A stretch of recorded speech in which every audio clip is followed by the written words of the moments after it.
Shalom, apa kabar? Luar biasa.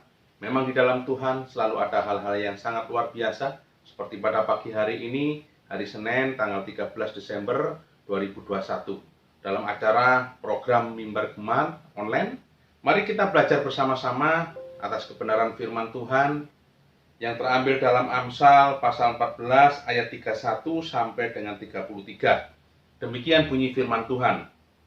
Siapa menindas orang yang lemah, menghina penciptanya, artinya menghina Tuhan. Tetapi siapa menaruh belas kasihan kepada orang miskin, memuliakan dia. Jadi di sini ada orang yang kaya, orang yang kuat, dan di sini juga ada orang yang miskin atau orang yang lemah. Ayat 32. Orang fasik dirobohkan karena kejahatannya, tapi orang benar mendapat perlindungan karena ketulusannya. Di ayat 32 ini berbicara ada orang jahat dan ada orang yang benar. Ayat yang ke-33. Hikmat tinggal di dalam hati orang yang berpengertian, tetapi tidak dikenal di dalam hati orang bebal. Dalam ayat ini ada orang yang pintar, ada orang yang bodoh, dan ada orang yang bebal. Orang bodoh sama bebal berbeda. Kalau orang bodoh, itu karena dia belum mengerti. Setelah dikasih pengertian, dia mengerti. Beda dengan orang bebal. Orang bebal walaupun dikasih tahu, diberitahu, dia tetap tidak mau tahu. Dia ingin hidup benar menurut ukurannya dia sendiri. Tidak pernah memikirkan orang lain. Nah, dalam pembacaan kitab Amsal ini, ada yang mau kita renungkan bersama-sama.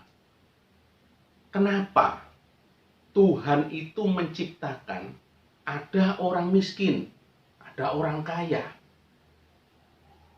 ada orang kuat, ada orang lemah, ada perempuan, ada laki-laki, ada yang cantik, ada yang jelek, ada yang tampan, ada yang jelek, ada yang fisiknya itu kurang bagus, ada yang fisiknya itu bagus, ada orang yang cacat, ada yang tidak cacat. Di sini ada orang yang bodoh, juga ada orang yang pintar. Di sini ada orang yang jahat. Di satu sisi juga ada orang yang benar. Kenapa Tuhan itu menciptakan bermacam-macam seperti itu? Kok tidak semua dibuat kaya saja? Kok semua tidak dibuat cantik saja? Ganteng saja semua? Kok kenapa ada yang cacat? Ada yang fisiknya sempurna? Nah, dalam hal ini, mungkin kita ini, saat ini, hidup kita ini, pas kebetulan kurang.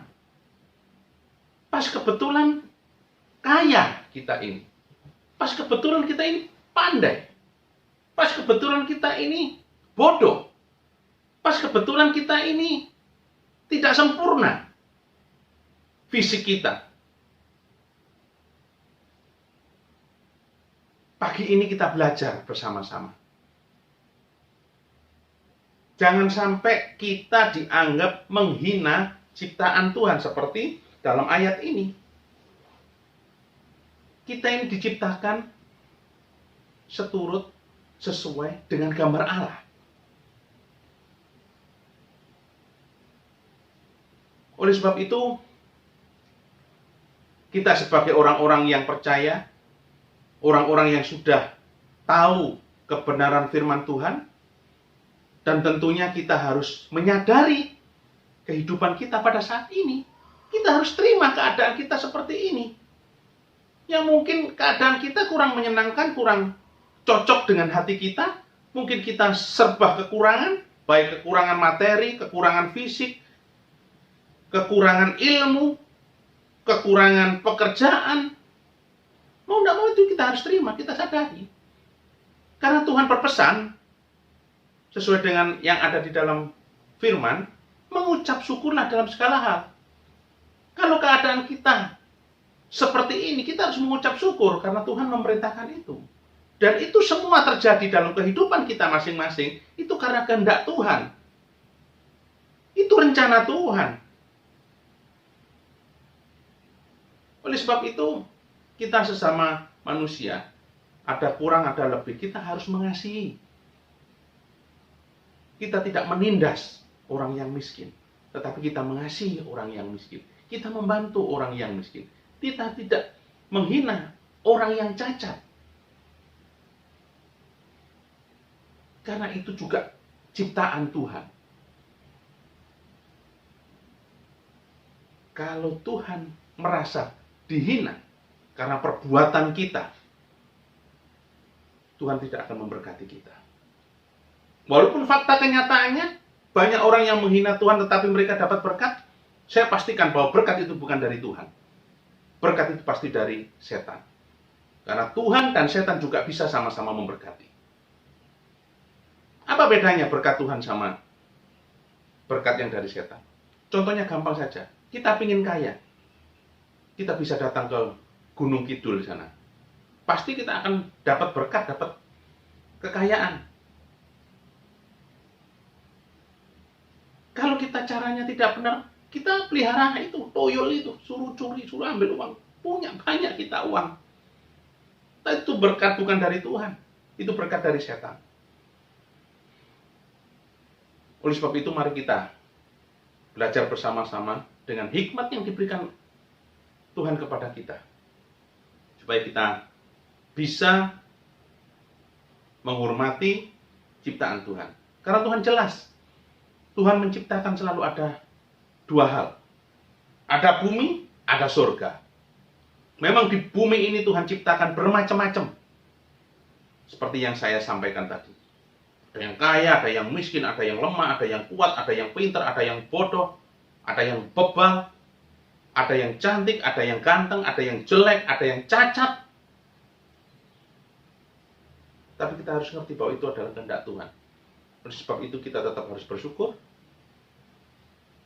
Karena kita tahu bahwa kita sebagai anak-anak Tuhan punya harapan yang besar. Setelah kita hidup di bumi ini, kita akan hidup di dalam surga kekekalan. Di surga sudah tidak ada orang kaya. Sudah tidak ada orang ganteng, orang cacat. Semua tidak ada. Semua sempurna. Di surga tidak ada kesusahan. Adanya sukacita. Oleh sebab itu jangan berkecil hati kalau pada kehidupan kita sehari-hari Tuhan harus izinkan kita ini harus mengalami serba kekurangan. Tetapi yakin dan percaya bahwa Tuhan punya rencana dalam setiap hidup kita sebagai anak-anak Tuhan yang percaya. Bahwa hidup kita tidak hanya di dunia ini. Hidup kita ada di surga. Itu tujuan utama hidup kita. Di mana di dalam surga sudah tidak ada ratapan, tidak ada kesusahan, tidak ada rasa sakit. Karena tubuh kita yang ada di dalam surga adalah tubuh yang sempurna. Puji nama Tuhan, kita bersyukur kalau pada pagi hari ini kita bisa belajar bersama-sama atas kebenaran firman Tuhan, apa yang terjadi dalam kehidupan kita, bahwa itu tetap kehendak Tuhan dan kita harus bersyukur dan kita harus saling mengasihi, karena dengan mengasihi, dengan memberikan belas kasihan kepada orang yang kurang, itu sama dengan memuliakan Tuhan. Puji nama Tuhan, mari kita tutup dalam doa. Bapa kami yang ada di dalam kerajaan surga, kami bersyukur Tuhan kalau pada pagi hari ini Engkau telah mengingatkan kepada kami semua untuk menghormati Engkau, tidak menghina ciptaan Engkau.